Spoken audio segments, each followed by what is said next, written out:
Bismillahirrahmanirrahim. Assalamualaikum warahmatullahi wabarakatuh. Raditu billahi robba wa bil islami dina wa bi muhammadin nabiyya wa rasulah. Rabbi shrah li sadri wa yassiril amri wahlul 'uqdatam min lisani yafqahu qawli.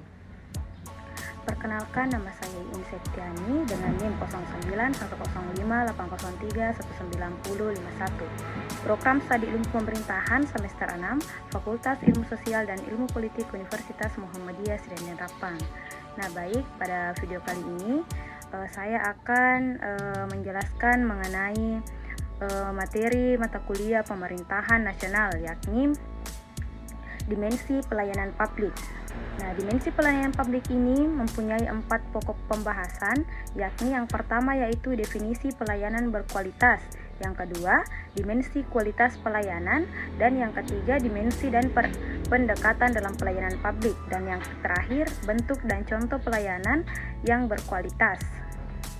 Nah, sebelum kita melangkah ke pokok pembahasan, alangkah baiknya kita mengetahui terlebih dahulu apa yang dimaksud dengan pelayanan publik. Nah, jadi pelayanan publik merupakan segala bentuk jasa pelayanan, baik dalam bentuk barang publik maupun jasa publik yang pada prinsipnya menjadi tanggung jawab dan dilaksanakan oleh instansi pemerintah di pusat, di daerah, dan di lingkungan badan usaha milik negara atau badan usaha milik daerah dalam rangka upaya pemenuhan kebutuhan masyarakat maupun dalam rangka pelaksanaan ketentuan peraturan perundang-undangan. Nah, setelah mengetahui pengertian dari pelayanan publik, langsung saja kita masuk ke pokok pembahasan yang pertama, yaitu definisi kualitas pelayanan. Nah, di sini terdapat 2 menurut para ahli. Yang pertama yaitu menurut Supranto. Nah, kualitas pelayanan adalah sebuah hasil yang harus dicapai dan dilakukan dengan sebuah tindakan, namun tindakan tersebut tidak berwujud dan mudah hilang, namun dapat dirasakan dan diingat.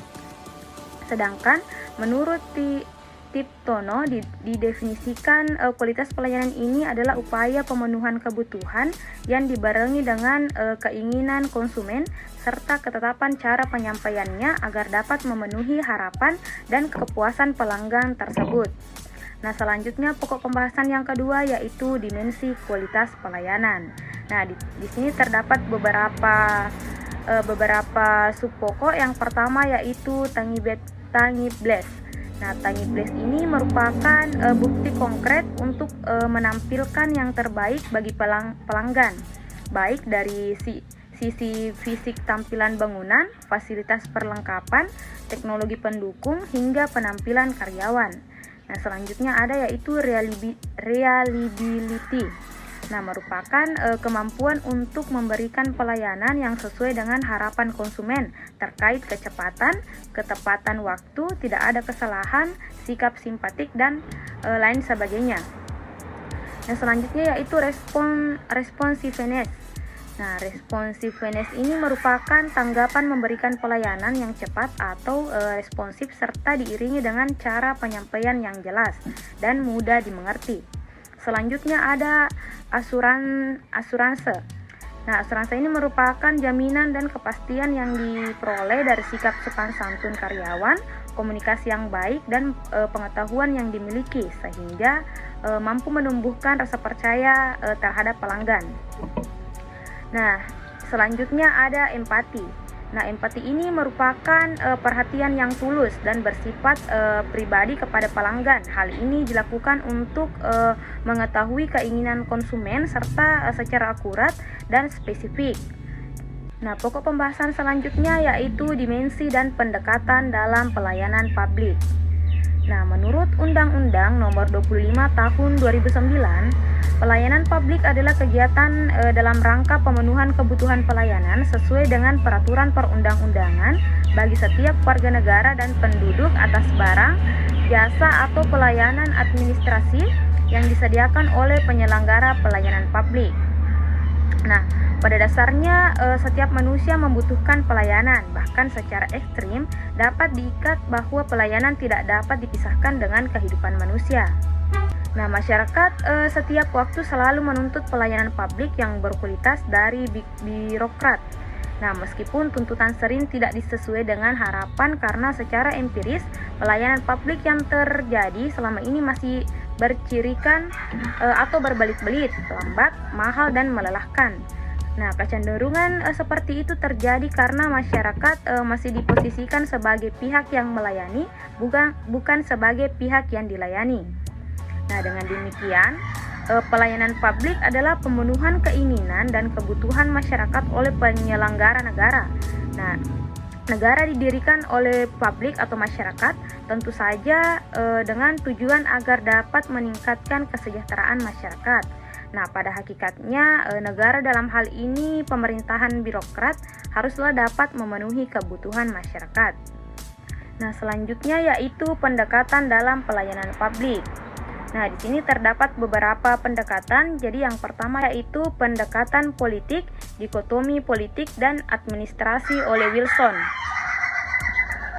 Pendekatan politik memiliki keterkaitan dalam representasi yang mengarah dalam mempertimbangkan tenaga kerja sektor publik dengan cara yang sangat berbeda daripada pendekatan manajerial. Nah, seorang administrator harus bebas karena administrator tersebut pelayanan publik yang harus terpisahkan dari hal-hal politik yang di dalamnya memiliki banyak kepentingan yang jika nanti tetap diterapkan dalam pelayanan publik. Nah, akan mengurangi kualitas pelayanan itu sendiri. Nah, pendekatan yang kedua yaitu pendekatan manajerial. Nah, pendekatan manajerial ini menekankan pada kebiasaan pelaksanaan dari desain yang telah dirumuskan pada pendekatan politik baik dari segi efisien dan efektif maupun dari segi anggaran dan sasaran. Nah, di mana pendekatan ini untuk mengelola, manage, dan mengkoordinasikan pekerjaan yang dibagi menurut prinsip spesialisasi. Nah, selanjutnya yaitu pendekatan legal. Nah, pendekatan legal ini merupakan pendekatan hukum yang menekankan pada prosedur yang sesuai dengan proses, hak-hak substantif atau yang sesungguhnya, dan keadilan yang memperhatikan individu sebagai seseorang yang unik dalam berbagai keadaan yang spesifik. Pendekatan ini juga merupakan pendekatan yang berkelanjutan dan sinergitas atau dua pendekatan sebelumnya, yakni pendekatan politik dan pendekatan manajerial. Selanjutnya yaitu bentuk dan contoh pelayanan yang berkualitas. Nah, menurut Supriyono tahun 2003, pelayanan publik yang berkualitas memiliki beberapa kriteria dan indikator sebagai berikut, yakni yang pertama yaitu tepat dan relevan, yang kedua tersedia dan terjangkau, yang ketiga dapat menjamin rasa keadilan, yang keempat dapat diterima, yang kelima ekonomis dan efisien, dan yang terakhir yaitu efektif. Nah, adapun bentuk dan contoh pelayanan publik, yang pertama yaitu pelayanan administratif. Nah, contohnya yaitu KTP, akta kelahiran, akta nikah, sertifikat kematian, SIM, STNK, izin bangunan atau IMB, paspor, sertifikat kepemilikan atau kontrol tanah, dan lain sebagainya. Nah, yang kedua yaitu pelayanan barang. Nah, contoh pelayanan barang yaitu pasokan listrik, jaringan telepon, air, dan sejenisnya. Nah, yang selanjutnya yaitu pelayanan jasa. Nah, contoh pelayanan jasa yaitu pendidikan, perawatan kesehatan, transportasi, dan layanan pos, dan lain sebagainya. Selanjutnya yaitu pelayanan regulatif. Nah, contoh dari pelayanan regulatif ini yaitu bahwa semua orang berhak untuk mendapatkan bantuan hukum atau pengacara dalam kasus hukum yang menjeratnya. Baik, itulah tadi penyampaian terkait dengan materi dimensi pelayanan publik pada mata kuliah pemerintahan nasional. Semoga apa yang saya sampaikan dapat bermanfaat, dan mohon maaf jika masih banyak kekurangan kata dari saya. Billahi fisabilil haq fastabiqul khairat. Assalamualaikum warahmatullahi wabarakatuh.